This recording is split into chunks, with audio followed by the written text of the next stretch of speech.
Live from WTVO Rockford and your home team. Eyewitness News at 6 starts now. After a deadly few weeks in the city, residents speak out and Rockford's top cops listen. The biggest concerns at a public safety forum.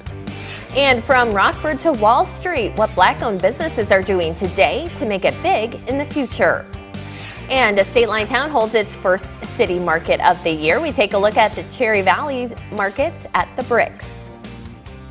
Good evening, I'm Marissa Lessner. Thanks for joining us tonight. Shootings, break-ins, thefts, they're all crimes that have many of us on edge lately, especially after a number of shootings and murders over the last few weeks. But police brass say they're listening, actually asking residents to come and voice their concerns. Nikel Delgado was at a public safety forum today. What were some of the biggest fears of residents, Nikel? Well, Marissa, some of the concerns include domestic violence, gun violence, and drug violence. Not only did residents talk about their concerns, but police talked about what they're doing to solve those concerns. I was really glad to see that the police department is as involved as they are in the community things that are going on, the domestic violence, the mental health issues. Saturday, State Representative Dave Vella held a public safety forum for the community at Rockford University, a chance for community residents to voice their concerns. A Rockford resident says she felt her and others' concerns were heard. Everybody seemed to want to know what people's concerns were. They want to know, do you have suggestions? Can you get involved to help? They want the community to help. Not only was this to hear from the community, but also to provide an update of public safety challenges and solutions, like recruitment and retention of law enforcement, first responders, child care, behavioral health services, assisting victims and witnesses of violent crimes, along with expanding highway police camera use. A lot of citizens had concerns about ATVs, guns, drugs, and I think we answered most of their questions on what we're doing on that. Deputy Chief of the Winnebago County Sheriff's Department, TAMMIE STANLEY, says the #1 priority to do their job effectively is communication with the community. Know that we are listening to them, but we also need the public's help on any type of thing that are going on in the community. Police officers can't be everywhere at all times, so we need the citizens' eyes and ears, videos. Anything that they hear, we need that help. Deputy Chief Stanley wants to encourage more residents to come and voice their opinions. Send those emails, send the letters to your state reps. People think that they don't get heard. They do get heard.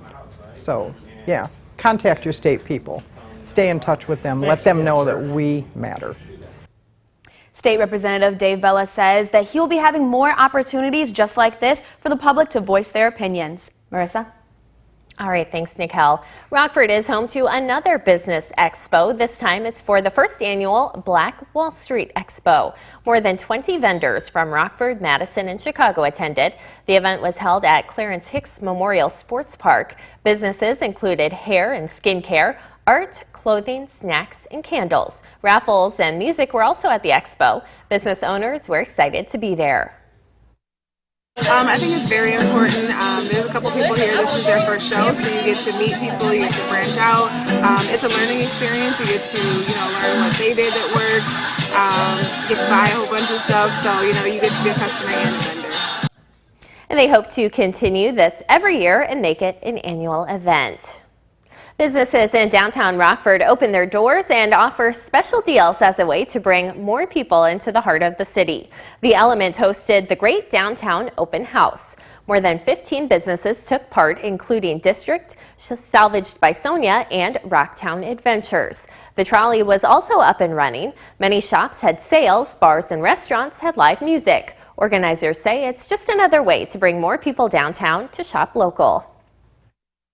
There's something unique here. It's not like the same things that you will find at chain stores, at the big box stores. This is a lot more unique shopping and a little bit more interesting and exciting.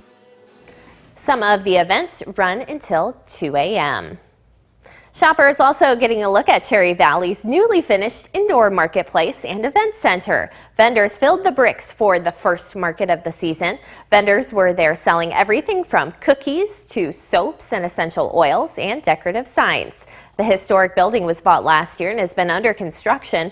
The main building still has a little ways to go, but shoppers were able to check out that space as well. Cherry Valley has always just kind of been pushed back by Rockford, and there's just not a lot of people know about it. People have heard of it, but really if you think about Cherry Valley, just think about the mall.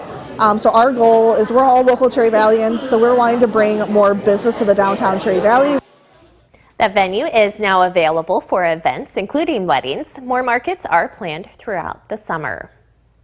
Pelicans are starting to visit northern Illinois, and a state-line city is celebrating them as Rockton held Pelican Fest today.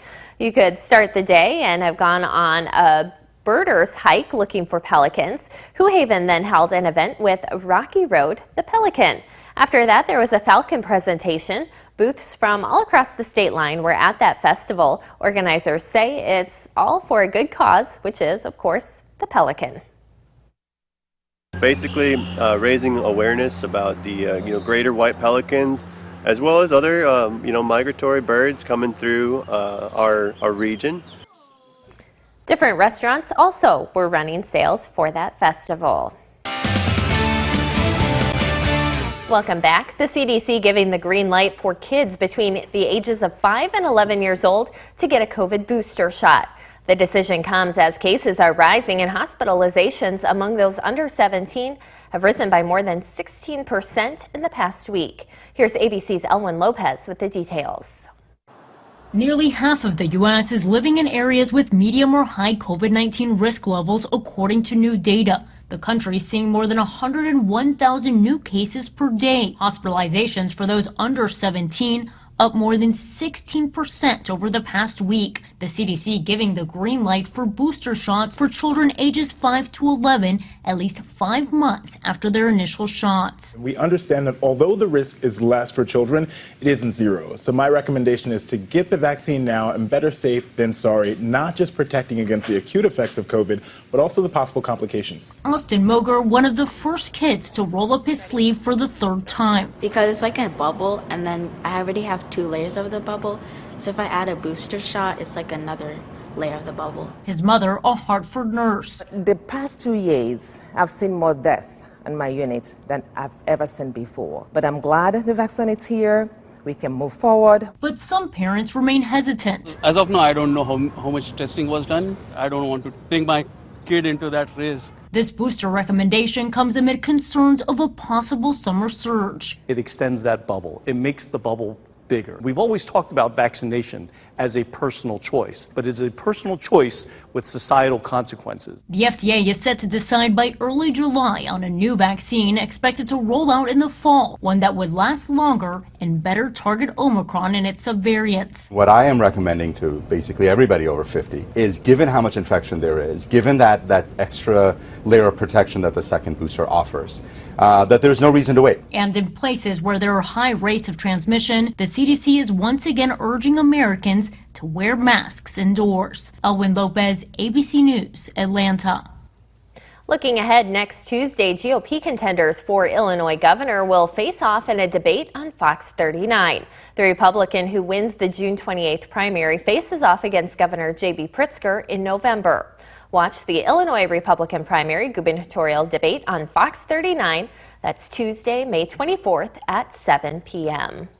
Now, your first warned weather forecast from meteorologist Jordan Wolf. Our temperatures today have remained well below average for this time of year. We only made it up into the low 60s once again here today. We are seeing some sunshine, though, out to the west, as those showers that we had earlier today are beginning to clear. Let's look at some of our numbers right now. We are at 61 officially in Rockford, 61 in Freeport, 64 in Savannah, and 60 in Galena, but that's where we're seeing those clearer skies. We might get a little bit of a bump in those temperatures before we see the sun begin to set. And that cold front that brought our temperatures back down significantly during the day yesterday has moved off to the east. We now see that across parts of this area right here, that cold front continuing to bring some lines of showers and even some storms to that area.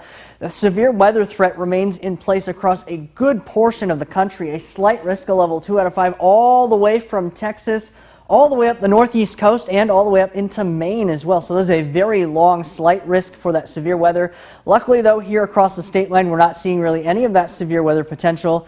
We were just seeing those light showers during the day, but we can see that line of showers and storms almost the entire length of that particular area we were watching with that cold front is under a severe thunderstorm warning at one point, or a severe thunderstorm watch at one point or another, and more than a few severe thunderstorm warnings that are within that area. Locally, though, we still are seeing those showers that are beginning to work their way out. We're getting some of that clearing, though, on the back end that could lead to some sunshine before the sun sets here this evening. Our SkyTrack camera out in Freeport overlooking the golf course, showing those clearing skies here. We're beginning to see some of that sun peeking out before the sun sets. We check in with a couple of our weather watchers here with our rain totals. We do have 65 degrees from Jim, as well as a dew point of 51. 0.03 of an inch of rainfall for the day today. Our other weather watcher, Mike, 62 degrees and no rainfall today, but he did have 1/10 of an inch of rainfall from the showers and storms that we had last night. Temperatures right now will still drop throughout the night tonight. We're all the way back down into the mid-40s for the overnight under those clearing skies. Still holding on to a little bit of a breeze as well. We will be back up into the low 60s once again tomorrow. Officially 63 with a lot of that sunshine, but we will remain quite cool for this time of year, about 10 degrees below normal. We see that clearing here tonight on Futurecast. We get a lot of that clearing that drops our temperatures tonight. Sunshine for tomorrow. Some cloud cover works in for the afternoon. We get more clearing into the following night. Temperatures could dip into the 30s there into Monday morning. Might see a chance for some frost. And we do see some cloud cover return with another weather system that'll work its way through for the middle of the week. Jet stream map will show a dip in the jet stream that'll allow us to kind of remain under a very similar pattern throughout the middle of the week. Our temperatures remain in the 60s throughout that middle portion of the week. And could it bring us a chance for some rain showers into the middle of the week as well? Potential for some heavier rainfall during the middle part of the week after that works its way out. Rain chances from Tuesday all the way through into Thursday as well with that particular system. The 7-day forecast does show temperatures that will be back down into the 70s, into the 60s actually I should say, for the middle part of the week. We'll continue to see those temperatures that will work their way through. Temperatures will be about 10 degrees below normal for where we should be for this time of year, but we do see some sunshine that will work its way in later on in the week as temperatures work their way back up into the 70s. Now sports with sports director Scott Lever. Well, girls high school wrestling has caught on big in Illinois, so why not girls high school football, or at least girls flag football? It's about to take off here in Rockford. These are just some of the girls in Rockford interested in playing in a new all-girls flag football league that'll be starting up this fall. They took part in a jamboree Saturday at Sports Court 2. 8 local high schools will be fielding teams, the 4 Rockford public high schools, plus Rockford Christian, Rockford Lutheran, Harlem, and Freeport. I think it's an awesome opportunity for our girls in this community.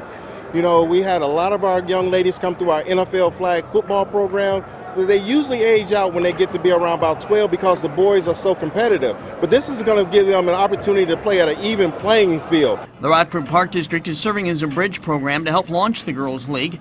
The Chicago Bears have thrown their support behind it. It was the Bears and Bears Care that got the ball rolling by starting a Girls League in the Chicago public schools last year. And it was a huge success. We initially had hoped to start with 8 teams in Chicago, and as it turns out, we started with 21 teams that competed last year. So we're just building upon that growth, bringing it to Rockford now. The Bears presented the Rockford Park District with a $65,000 check to help pay for startup costs. Bears Care has also partnered with Nike to provide the girls with uniforms. And the great thing about this is that it's all free. Chicago Bears are taking care of everything for the young ladies this year. You're getting as high as you can on every one. Rockford East football coach and athletic director Gary Griffin is very much behind the girls flag football league.